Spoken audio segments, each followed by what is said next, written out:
Satani yibasira abana, yibasira abakuze, yibasira abasaza, ariko urubyiruko arugabaho ibitero byihariye kuko nibo abonamo umusaruro iyo bemeye kumukorera. Imana izi icyo gukora bimariye umuntu. Ntabwo imirimo yazanywe n'ingaruka z'icyaha, ahubwo umuntu atarakora icyaha Imana yamutegetse gukora. Gukora ni umugisha ku rubyiruko. Umusore akwiriye kwirinda imibereho y'ubunebwe, kuwirinda ikibi. Gukora ni byiza ku buzima. Iyo aba akamenyero ko gukora karashyigikiwe, irembo ry'ibishuko ibihumbi riba ryarafunzwe. Ubunebwe buronona kurusha umurimo uvunanye. Benshi bapfa bazize ko badafite ubushobozi bwo gukora, habe n'ubushake bwo kujya mu murimo. Ntacyo nshoboye gukora byisha abantu ibihumbi byinshi. Kudakora byatumye abasore benshi bajya mu irimbukiro. Ni ukuvuga ngo iyo Imana igena ngo abantu babeho ariko badakora, yari kubibaciriyeho iteka kandi yari kubibahaye umuvumo ntagereranywa. Kudakora birimbura umutima n'umubiri. Kurama imyaka myinshi ni umurage wagenewe abagira umwete wo gukora.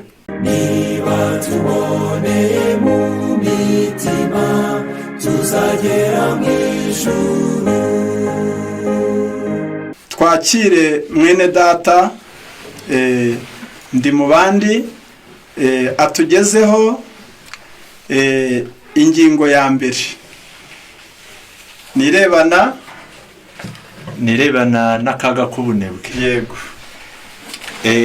Bavandimwe, reka tubashimira Imana yo iduhaye umugisha wo gukomeza kubaho, kandi mwene data yasengeye iyi gahunda. Ubwo rero tugiye guhita twinjira tutabanje gutinda.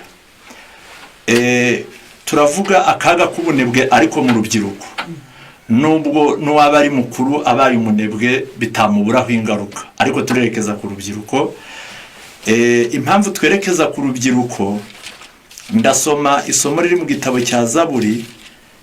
Dawidi yibajije ku mibereho y'urubyiruko, kandi mu byiciro by'abantu biratandukanye, ariko yaribajije ati, ni Zaburi 119:9, haravuga ngo umusore azeza inzira yate, igisubizo azayejesha kuyitondera nk'uko ijambo ryawe ritegeka.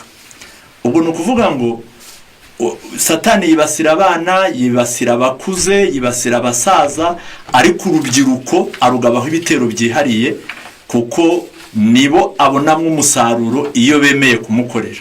Ariko n'Imana umusaruro munini ufite mu rubyiruko. Rero muri iyi si yacu abatware ni babiri, hari Imana hari na Satani. Ku bigendanye n'iyi ngingo, Imana izi icyo gukora bimariye umuntu. Ni nayo mpamvu ntabwo imirimo yazanywe n'ingaruka z'icyaha, ahubwo umuntu atarakora icyaha Imana yamutegetse gukora. Ndabisoma mu gitabo cy'Itangiriro igice cya 2 umurongo wa 15. Uwiteka Imana ijyana wa muntu imushyira muri iyo ngobyi yo mu Edeni ngo ahingire ibirimo ayirinde. Uwiteka Imana imutegeka iti, ku giti cyose cyo muri iyo ngobyi ujye urya imbuto zacyo uko ushaka, ariko igiti cy'ubwenge bumenyesha icyiza n'ikibi ntuzakiryeho, kuko umunsi wakiriyeho no gupfa uzapfa. Imana iyo yari izi ibikwiriye umuntu byose kandi byiza mu byo yamuremeye no gukora, Imana yari izi yuko ari umugisha kuri Adamu. Noneho reka nsome muri kino gitabo, muri iki gitabo cyitwa guhamagarwa kwacu gukomeye, ndasoma ipaji ya 222. Haranditse ngo gukora ni umugisha ku rubyiruko. Umusore akwiriye kwirinda imibereho y'ubunebwe, kuwirinda ikibi. Hepfo harakomeje hakavuga, reka nse n'usimbutse aya magambo ndaza kuyagarukaho. Haravuze ngo umurimo uko waba woroheje kose, iyo wubashywe, iyo inshingano yoroheje ikoranwe gukiranuka, ntabwo yigera ibura ingororano. Gukora ni byiza ku buzima. Iyo aba akamenyero ko gukora karashyigikiwe, irembo ry'ibishuko ibihumbi riba ryarafunzwe. abamara iminsi biyicariye badamaraye ntacyo bakora, nta ntego cyangwa umugambi bafite mu buzima, bakunda kuburagizwa n'ubwinanirwe bw'impagarike, kandi bagwa mu gishuko cyo kwiroha mu binezeza byabuzanijwe, bikangura ubwonko, bikananiza ubushobozi bw'impagarike inshuro 10 kuruta abakora umurimo uvunanye. Ni ukuvuga ngo habayeho umuntu ukora imirimo ikamuvuna cyane, hakabaho n'undi nawe ubumunebwe ntagire icyo akora. Uwo byakwangiriza cyane nuriya udakora. Hepfo harakomeje akavuga ngo ubunebwe buronona kurusha umurimo uvunanye. Benshi bapfa bazize ko badafite ubushobozi bwo gukora, habe n'ubushake bwo kujya mu murimo. Ntacyo nshoboye gukora byishe abantu ibihumbi byinshi. Iyo aba basore bagiraga akamenyero k'imico myiza yo kwera kutajegajega, kandi bakumvira amategeko Imana yashyize mu mibiri yabo, bari gushobora kurinda imibiri yabo ku buryo yahangana n'imirimo ivunanye yo mu buzima. Kurama imyaka myinshi ni umurage wagenewe abagira umwete wo gukora. Abasore bamwe bajya batekereza ko baramutse babayeho ubuzima bwabo bwose ntacyo bakora, batekereza ko banezerewe cyane. Ibyo bibamo umwuka wo kwanga umurimo w'ingirakamaro. Bakunda kwigana bagenzi babo, bamarira imibereho yabo mu binezeza no mu mikino. Imyifato n'ibitekerezo nk'ibyo bitera uburakari n'umubabaro wo mu mutima. Kudakora byatumye abasore benshi bajya mu irimbukiro. Umurimo uyobowe neza ni ingenzi mu gutuma buri musore wese agera ku ntsinzi. Ijambo ritangaje ni iri: Imana iba yarageneye abantu umuvumo ukomeye cyane iyo ibaciraho iteka ryo kubaho badakora. Ni ukuvuga ngo iyo Imana igena ngo abantu babeho ariko badakora, yari kubibaciriyeho iteka kandi yari kubibahaye umuvumo ntagereranywa. Kudakora birimbura umutima n'umubiri. Umutima, ubushobozi bwo gukora icyiza n'imbaraga z'impagarike biracogora, ubwenge bukahazaharira, kandi umutima ukaba nk'irembo rigari ryugururiwe ibishuko kandi ryiteguye kwakira ibibi by'ubwoko bwose biwujemo. Umuntu w'umunenganenzi abagerageje Satani akamutera kumushuka. Iyobokamana rizakubera igitsika. Gushikirana n'Imana bizatera imbaraga buri gishyika cyera cyose, bituma imirimo yo mu buzima ihinduka umunezero. Aya magambo icyo nyasomeye ni ukwerekana uburyo Imana yabonye mu byiza yagenera umuntu harimo no gukora. Satani rero bitewe nuko afite ubugome, akaba icyo agendereye kandi yishimira ari ukwangiriza no konona umuntu. Mu gihe Imana yo yadupangiye gukora, Satani yadupangiye ikinyuranye n'icyo, aricyo cyitwa ubunebwe. Ubunebwe, iyo dusomye muri Bibiliya imirongo ni myinshi ivuga ku bigendanye n'ubunebwe. Reka ngerageze gusoma mu gitabo cya Ezekiyeli, kitwereka ibyagiye birimbura ababanje, ari nabyo bitegereje kurimbura ab'iki gihe, kandi ijambo ry'Imana burya ribereyeho kutubera umuburo. Ndasoma muri Ezekiyeli 16 umurongo wa 49. Dore iki nicyo gicumuro cya murumuna wawe Sodomu, ubwibone n'ibyo kurya byinshi n'ubukire bwe n'ubw'abakobwa be, kandi ntiyakomezaga ukuboko kw'abakene n'indushyi.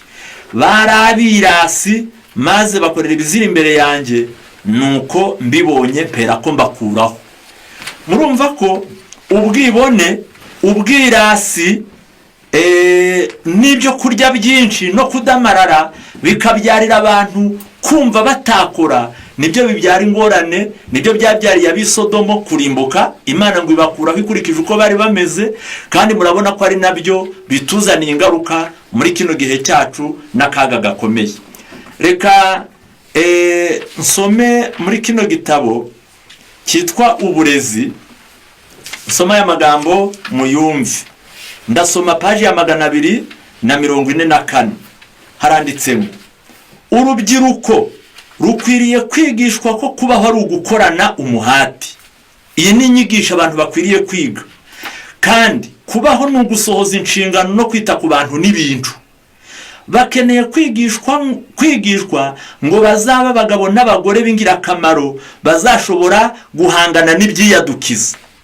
Bakwiriye kwigishwa ko gukorera kuri gahunda inoze ari ingenzi, kuko bitabarinda kuba abajahagurika gusa, ahubwo biba n'ubufasha ku iterambere ryabo ryose. Iyi ni inyigisho igomba gutangwa. Kabone nubwo hari byinshi byavuzwe ndetse bikanandikwa ku byerekeye agaciro k'umurimo, ni byinshi biranditswe mu bitabo, hari imyumvire iganje ivuga ko gukoresha amaboko bitesha umuntu agaciro. Ibyanditswe byo bivuga ko gukora ari ingirakamaro, ariko hari imyumvire ipfuye yavuye kuri Satani ivuga yuko gukoresha amaboko bitesha umuntu agaciro. Ngaho ni mwumve. Mbese iki gitabo gisobanura iby'iki gihe.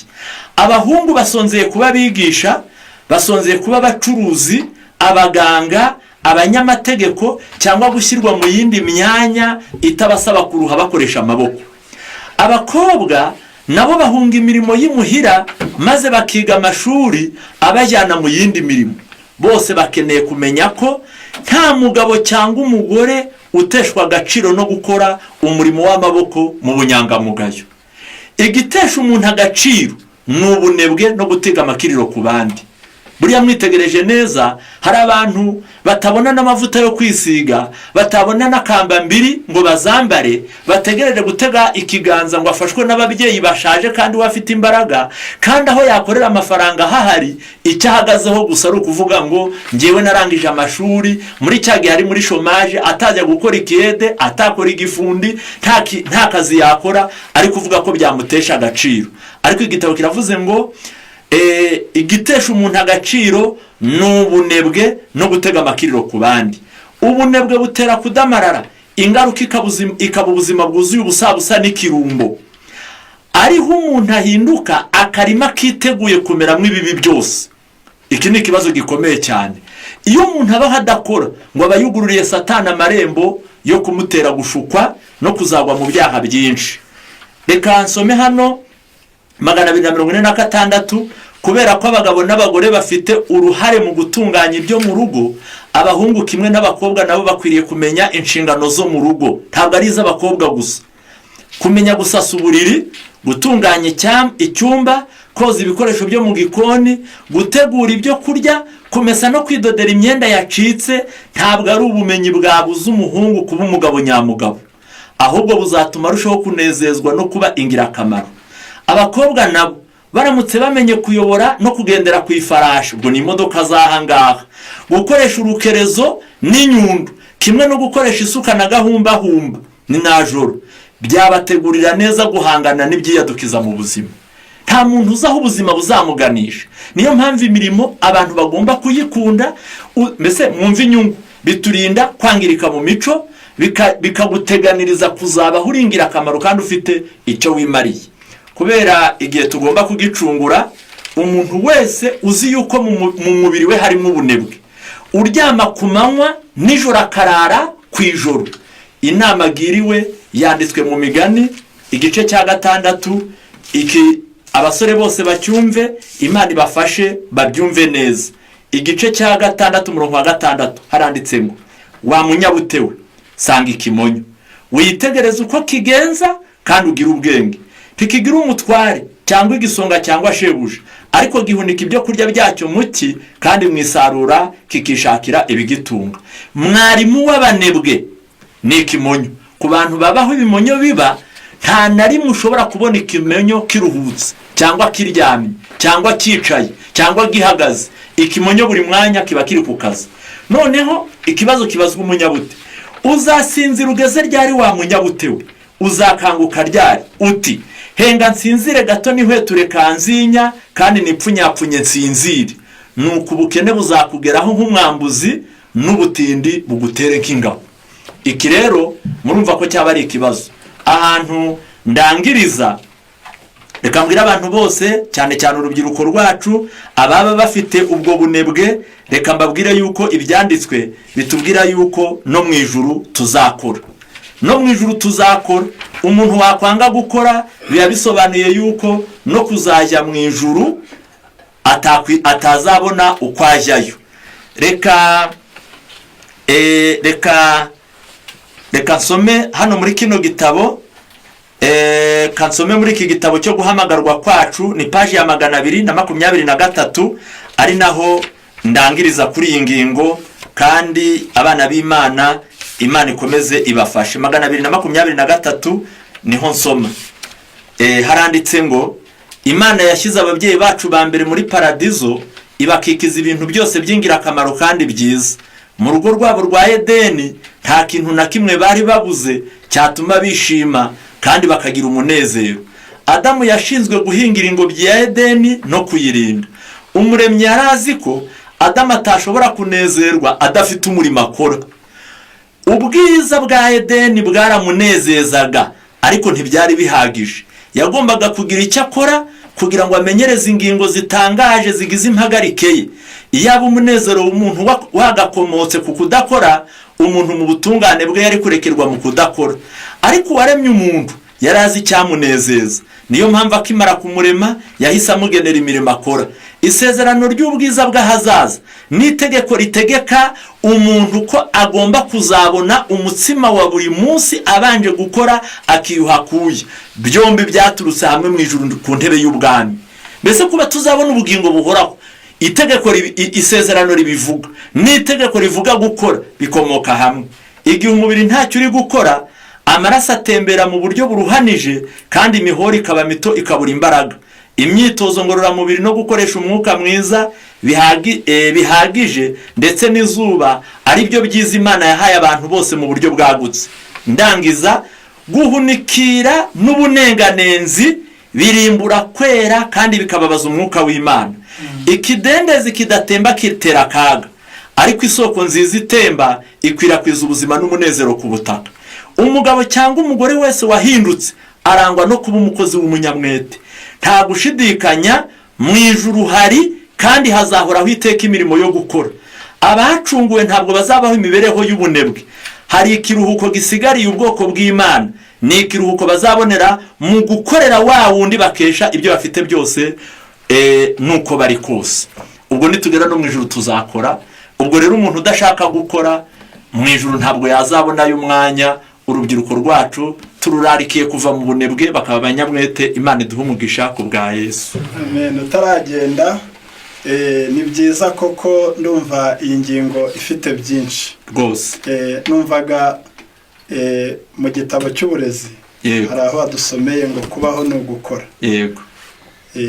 Hari n'ikindi numva badufasha, kuko urubyiruko baradukurikiranye benshi, nzi ko bakeneye inama. Hari naho utweretse ko ubunebwe burimbura ukwera. Ese nta ngero zifatika? Ubunebwe butwaye iki by'umwuka, butwaye iki ubukristo muri make? Mu by'ukuri ubunebwe twasomye muri kino gitabo yuko ngo ari isoko y'ibibi byose. Noneho ngo iyo umuntu adakora, ngo ababaye nk'akarima kadafite ikindi cyamezemo, ahubwo Satani azajya amezamo ibibi. Ndetse hari n'izindi nyandiko nyinshi zivuga ko amaboko adakora Satani yashakira akazi. Urumva ko iyo umuntu adafite ibyo ahugiyemo ari gukora, intekerezo zitekereza ibitari byo, kandi yahindanye uhereye mu ntekerezo bizana ingaruka nyinshi. Si ibyo gusa, ntabwo ari mu ruhande rw'iby'umwuka, ahubwo uje no mu mpagarike no mu buzima nabwo burononekara. Kandi mu by'ukuri hari icyorezo gihari muri iki gihe, kuko ni ikimenyetso cy'ubupfu, ndetse nta mubyeyi ukwiriye kubirangarana ngo abifate nk'ibisanzwe. Niba ubona umwana wawe aryama ku manywa, agahangara akaryama ku manywa atarwaye, uzamenye ko ikiri kwangirika ari imico n'umutima. Ubwo rero icyo ni kimwe, kandi urubyiruko rukeneye kwigishwa ko kubaho ari ugukorana umuhati. Niko twasomye muri kitabo cy'uburezi 244. Ubwo rero bagiye bononwa no kudakora, twahawe urugero Sodomo, ariko n'ahandi tugenda biraboneka. Murakoze cyane. Murakoze. Ubwo n'umuntu utakennye, utabuze uko agira, iwabo hari byose, akwiye kwiga gukora cyane. Nimuhaguruke mukwire ku isi, mubwiriza Yesu, mukize imitima igera kurimbuka. Nimuhaguruke.